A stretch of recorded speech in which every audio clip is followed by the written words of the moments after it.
किसी को करना हो इम्प्रेस या फिर मेहमानों को करना हो हैप्पी, तो ये स्नैक की रेसिपी बिल्कुल परफेक्ट है। बिस्मिल्लाहिर्रहमानिर्रहीम, अस्सलामुअलैकुम। मैं हूँ सैयदा नम्रा और आप देख रहे हैं let's cooking with golden life kitchen, जहाँ पे मैं आपके साथ एक ज़बरदस्त सी स्नैक की रेसिपी शेयर कर रही हूँ। समोसे, पकोड़े, कचौरी तो आपने बहुत खाए होंगे रमज़ानों में भी, अफ्तार पे और या फिर टी टाइम पे। लेकिन आप इस रेसिपी को इस बार मौका दें। ये स्नैक्स आपको पकोड़े, समोसे, कचौरी को भूलने पे मजबूर कर देंगे, क्योंकि ये इतने मज़ेदार, क्रिस्पी, क्रंची और जायकेदार होते हैं। बनाना इनको बहुत आसान है और ये आपके मेहमानों को इम्प्रेस कर देंगे।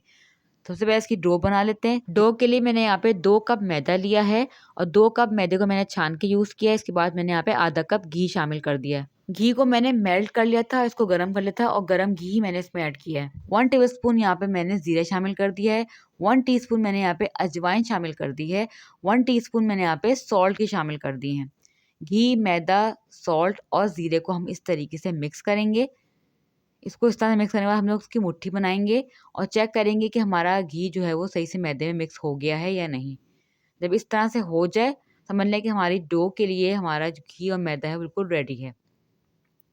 अब इसमें पानी शामिल करेंगे थोड़ा-सा और इसकी डो बना लेंगे। आपने इकट्ठा पानी शामिल नहीं करना, स्लो आपने पानी ऐड करना है और इसकी डो बना लेनी है। डो आपने यहाँ पे सख्त गूँथनी है, ज़्यादा नरम डो आपकी नहीं होनी चाहिए। जैसे इसमें आटा सिमट जाए, इसके बाद आपने 2 टेबलस्पून घी और शामिल करना है ऊपर से और फिर आपने दोबारा से इसमें मुक्कियाँ लगाना शुरू करनी है और आटे को अच्छी तरीके से गूँथना स्टार्ट कर देना है। अब इसको हम साइड पे कर देंगे। 15 से 20 मिनट तक का आटे को रेस्ट देंगे। तब तक इसकी फिलिंग तैयार कर लेते हैं, जिसके लिए मैंने यहाँ पे 3 टेबलस्पून घी लिया है और 1 मीडियम साइज़ की प्याज़ को मैंने चॉप करके इसमें फ्राई करने रख दिया है। ये फिलिंग आपने घी में ही बनानी है। इसके बाद आपने प्याज को फ्राई करने के बाद यहाँ पे 1 टेबलस्पून गार्लिक ग्रेट करके ऐड कर देना है। 1 टीस्पून यहाँ पे कलौंजी इस्तेमाल करनी है और 1 टीस्पून यहाँ पे मैंने सफ़ेद ज़ीरा इस्तेमाल कर दिया है। इन सब चीज़ों को ऑयल में फ्राई करेंगे। याद रहे कि आपने इसको जलाना नहीं है, हल्का सा फ्राई करना है। थोड़ा सा पिंकिश गोल्डन ब्राउन हो जाए तो इसमें आपने स्पाइसेस ऐड कर देने हैं। 1 टेबलस्पून मैं यहाँ पे चिली पाउडर ऐड कर रही हूँ। 1 टीस्पून मैं यहाँ पे हल्दी पाउडर ऐड कर रही हूँ और 1 टेबलस्पून मैं यहाँ पे भुना हुआ धनिया ऐड कर रही हूँ। भुना हुआ पिसा हुआ धनिया शामिल हो गया यहाँ पे। नमक ऐड कर देंगे हस्बे ज़ायक़ा और हस्बे ज़रूरत। अब इन स्पाइसेस को, इन सब चीज़ों को हम मिक्स करेंगे, इसकी भुनाई करेंगे। थोड़ा-सा पानी ऐड कर देंगे ताकि मसाला जो है वो जले नहीं। मिक्स कर लेंगे थोड़ा-सा। थोड़ी-सी इसकी भुनाई करेंगे मसालों की।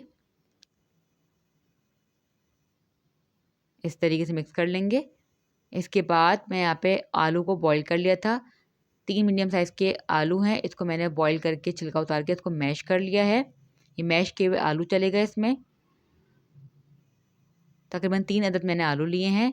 बारीक कटा हुआ धनिया ऐड कर देंगे 1 मुट्ठी। बारीक कटी हुई हरी मिर्ची ऐड कर देंगे 2 टेबलस्पून। कसूरी मेथी ऐड कर देंगे 1 टेबलस्पून। अब इन सब चीज़ों को अच्छे से मिक्स करेंगे।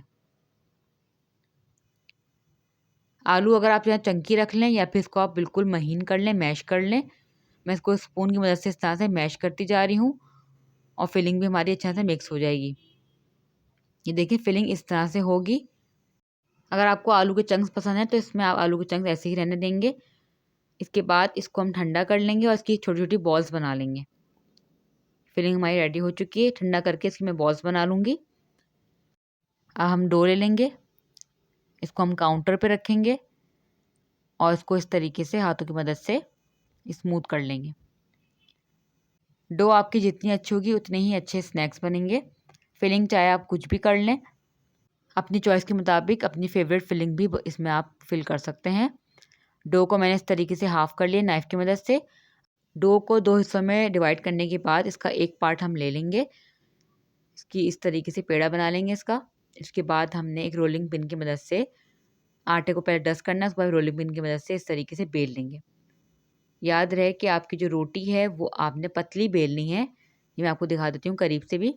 इस तरीके से इतनी जो है वो थिन रोटी होनी चाहिए ज़्यादा मोटी रोटी होगी तो आपके स्नैक्स क्रिस्पी नहीं होंगे।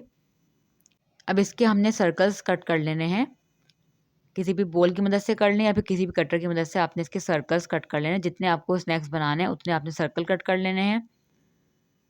ये देखिए इस तरीके से ये मीडियम साइज़ के सर्कल्स मैंने कट किए हैं।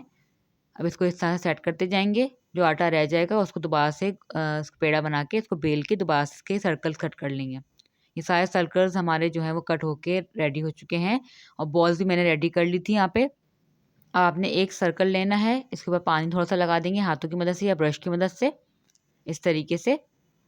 इसके बाद आपने एक बॉल उठानी है, इसको इस तरह से प्रेस करना है और दूसरा सर्कल इसके ऊपर इस तरीके से प्रेस करते हुए रख देंगे और इस तरह से इसकी साइड जो है वो सील कर देंगे ऐसे। इसके बाद जो इसकी साइड्स हैं उसको हम नाइफ की मदद से इस तरह से इस पर कट लगाएंगे। सब तरफ कट लगाना है आपने इस तरह से। हाफ इंच के कट हैं ये। इसके बाद आपने दो जो है वो कट को पकड़ना है और फिंगर की मदद से इसको इस तरह से पिंच करते जाना है इस तरह से। और आप देख सकते हैं ये आहिस्ता आहिस्ता फ्लावर का शेप बनता जा रहा है और ये बहुत खूबसूरत लगता है जब ये फ्राई होता है। इस तरह से मैंने सारे के सारे जो पेटल्स हैं वो बना दी हैं। थोड़ा सा पानी ऊपर लगा दूंगी और खूबसूरती के लिए मैं यहाँ पे कलौंजी के जो बीज होते हैं वो लगा दूंगी। अगर आप चाहें तो यहाँ पे सेसमी सीड भी लगा सकते हैं, काले तिल भी लगा सकते हैं और वाइट तिल भी लगा सकते हैं। ये बहुत खूबसूरत लगते हैं फ्राई होने के बाद। ये देखिए कितना खूबसूरत हमारा फ्लावर जो है वो रेडी हो चुका है। इसके पेटल्स को आप इस तरह सेट कर लें और गरम ऑयल में इसको फ्राई कर लें। लो मीडियम फ्लेम पे आपने इसको पकाना है क्योंकि फिलिंग तो हमारी पकी हुई है लेकिन हमें इसको क्रिस्पी करना है तो इसको आपने लो फ्लेम पे क्रिस्पी करना है। पहले एक साइड से पका लें फिर इसकी साइड को चेंज कर लें। अगर आप इसको तेज़ आंच पे पकाएंगे और तेज़ तेल गरम हुआ हुआ होगा तो ये ब्राउन हो जाएंगे और ये क्रिस्पी नहीं होंगे और स्नैक्स फिर मज़े के नहीं लगेंगे।